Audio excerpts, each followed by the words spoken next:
안녕하십니까. 독신 임성관입니다.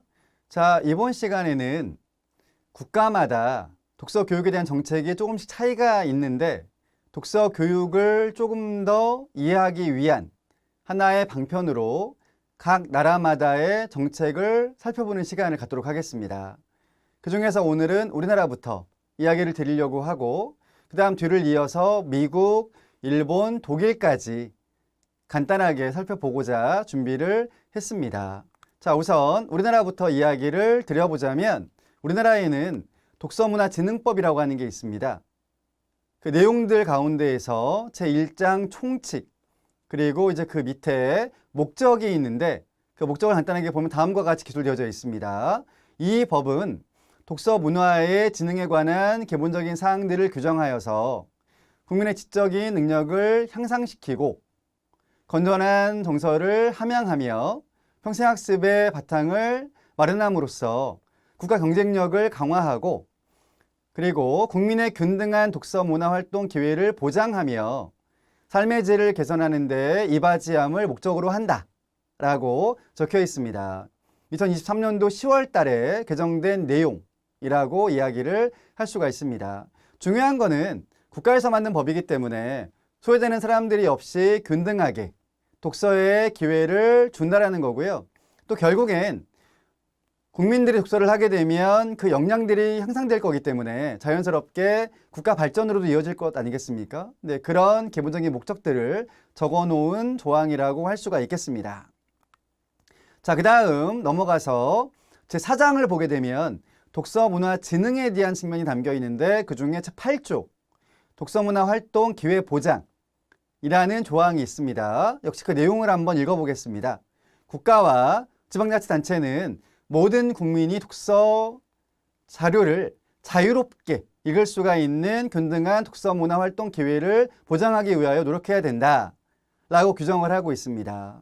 이런 이유 때문에 전국 각지의 도서관들을 설치를 하는 거죠. 하나의 방편이라고 이야기를 할 수가 있습니다. 그래서 누구나 원하는 사람이라면 지식과 정보로부터 소외되지 않게 한다라는 기본 목적을 갖고 있습니다. 자, 그 다음 이어서 제4장으로 가게 되면 독서문화진흥에 대한 내용이 담겨 있는데 여기에서는 9조부터 10, 11, 12, 12조의 2까지 지역부터 시작을 해서 학교, 직장, 독서에 대한 행사까지 이렇게 각지에서 독서문화진흥에 대한 활동을 할 필요가 있다라는 내용들을 담아 놓았습니다. 그리고 제12조의 1을 보게 되면 여기는 독서 소외인의 독서문화 활동 기회를 보장할 필요가 있다라고도 이야기를 하고 있습니다. 흔히 저희는 정보 소외계층이라는 말을 쓰기도 하는데 이를테면 장애인부터 시작을 해서 노인이라든가 다문화 가정 등등 이런 것들이 그 안에 포함될 수가 있겠습니다. 그런데 어쨌든 그분들도 독서로부터 소외되지 않게 하는 것이 중요하다는 그런 내용들을 담고 있는 조항이다라고 보시면 되겠습니다. 그 다음 이어서 독서문화진흥 기본계획이라고 하는 게 있는데 이 계획은 방금 이야기 드렸던 독서문화진흥법에서 규정을 하고 있습니다.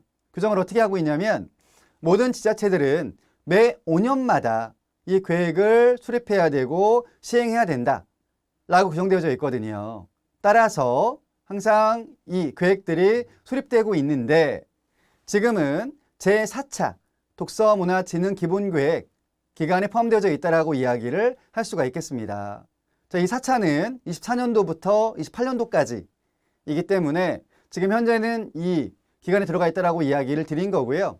28년도가 되면 다시 또 5차 기본계획을 세우겠죠. 그러면 사실은 기본적인 큰 틀은 변할 수가 없는데 그 안에서 시대 흐름에 따라서 달라지는 환경에 따라서 조금씩은 그에 알맞은 계획들을 수립을 해서 결국 국민들의 시민들의 독서 진흥에 기여하고자 하는 계획이다 라고 생각을 하시면 되겠습니다. 자, 그 다음 이번에는 학교로 가보도록 하겠습니다.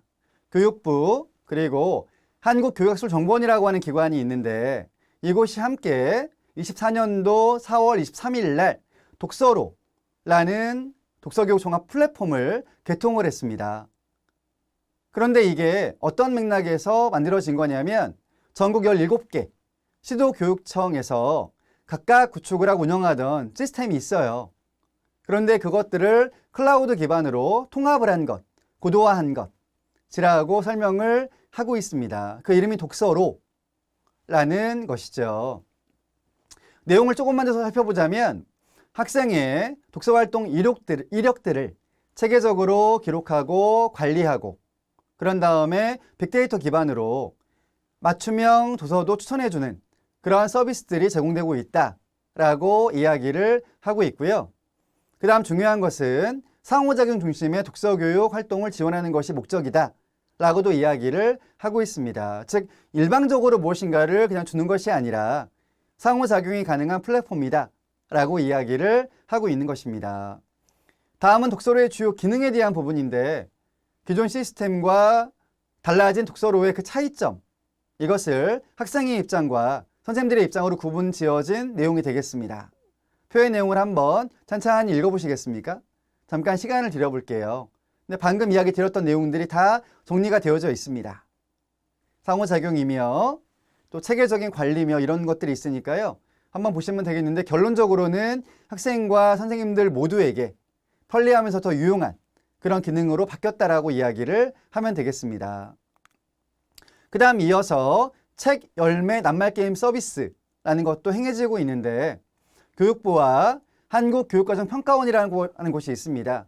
이번에는 이제 그 두 기관이 협업을 해서 만든 일종의 서비스라고 이야기를 할 수가 있겠는데 학생들에게 어휘 공부를 시키는 게임이다 라고 생각을 하시면 되겠습니다. 근데 이제 그 기반이 인공지능 기반이다 라고 이야기를 하는 거죠. 자, 이 서비스는 2022년도 9월 달에 개통을 했다라고 이야기를 하고 있는데 책 열매는 책으로 열리는 메일, 이걸 줄여 책 열매라고 칭하고 있는 거고요. 초등 3학년부터 6학년까지, 즉 중학년, 고학년 학생들을 위해서 어휘 학습을 시키는 게임이다라고 이야기를 하면 되겠습니다. 지금 우리나라에 문해력의 문제가 심각하다라는 건 다 알고 계시죠.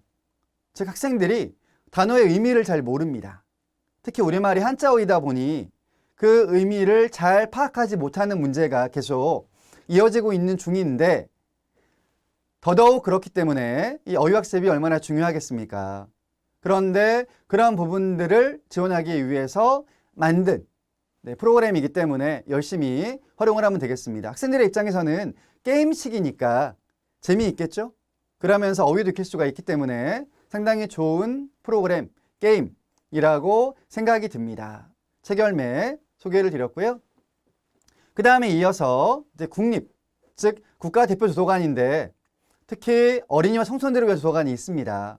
이름은 국립 어린 청소년 도서관이라고 하는 곳인데 여기에서 각각 어린이들을 위한 독서문화진흥 사업 그리고 청소년들을 위한 것들도 실시를 하고 있는 중인데 물론 때때로 이게 바뀌긴 합니다.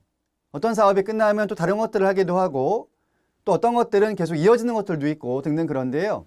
지금 현재 기준으로 홈페이지에 올라가 있는 독서문화진흥 사업들만 정리를 해보았습니다. 첫 번째는 책 읽어주세요가 되겠습니다.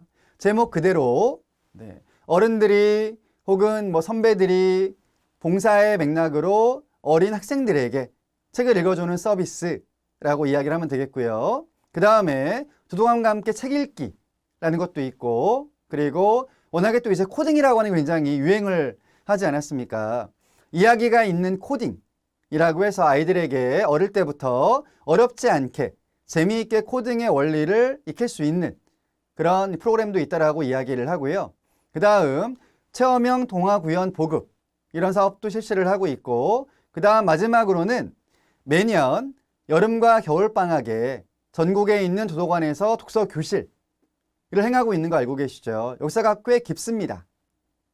주로 초등 4학년 이상으로 많이 운영을 하는데 어떤 곳들은 3학년을 대상으로 하기도 하고 또 어디는 5학년을 대상으로 하고 또 어떤 곳들은 중학생까지도 독서교실 프로그램이 있는 곳들이 있는데 아무튼 이제 이런 프로그램들이 다 국립에서 주관하고 있는 사업이다 라고 이야기를 할 수가 있겠습니다. 그 다음 이어서 청소년들을 위한 독서문화진흥 사업들은 뭐가 있는가에 대한 이야기인데요. 첫 번째, VR로 떠나는 토론 캠프 라고 하는 게 있네요.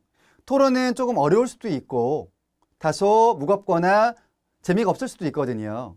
그런데 이것을 지금 시대에 활성화되고 있는 VR을 활용을 한다면 조금 더 재미있을 것 같습니다. 그 다음 두 번째로는 1318 특벌레들의 도서관 점령기라는 건데 이 사업도 꽤 오래전부터 실시가 되고 있습니다. 보통 우리나라에서는 청소년들을 1318이라고 칭하기도 하죠. 중고생들 여기에 들어갈 텐데 그 학생들과 함께하는 사업이라고 볼 수가 있겠습니다.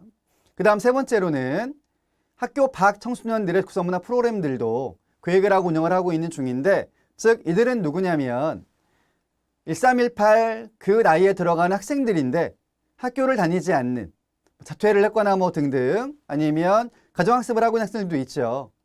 그런 학생들도 소외되지 않게 프로그램들을 개설을 해서 운영을 한다라는 내용이 되겠습니다. 이와 같이 국립어린청소년도서관이라고 하는 곳은 국가 대표기관 중에 한 곳이기 때문에 어린이들과 청소년들을 위한 다양한 독서문화 진흥 사업들을 계획을 하고 추진을 하고 있는 중인데 그 중에 일부를 이야기를 드렸습니다. 자, 이와 같이 우리나라에서는 법이라든가 아니면 뭐 기본 계획이라든가 또 아니면 보시는 바와 같이 뭐 온라인상에서 제공되는 서비스라든가 상당히 많은 것들이 이미 체계를 잡고 있습니다.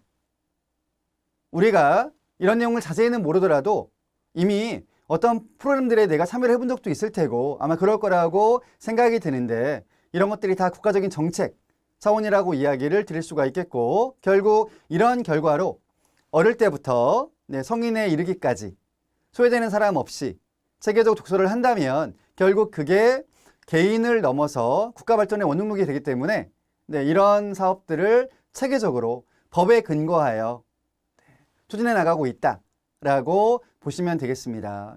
저도 뭐 늘 느끼는 부분이긴 합니다만 우리나라만큼 안전하고 또 교육적인 서비스가 많은 나라도 그렇게 많지 않습니다. 실제로. 그렇기 때문에 이런 측면들을 열심히 찾아보시고 그리고 그 혜택을 누리기 위해서 열심히 참여해 보시는 것도 좋겠다라고 제안을 드립니다. 자, 구독, 좋아요, 알림 신청, 댓글까지 부탁을 드리고 다음 시간에는 미국의 사례를 이야기를 드려보도록 하겠습니다. 감사합니다.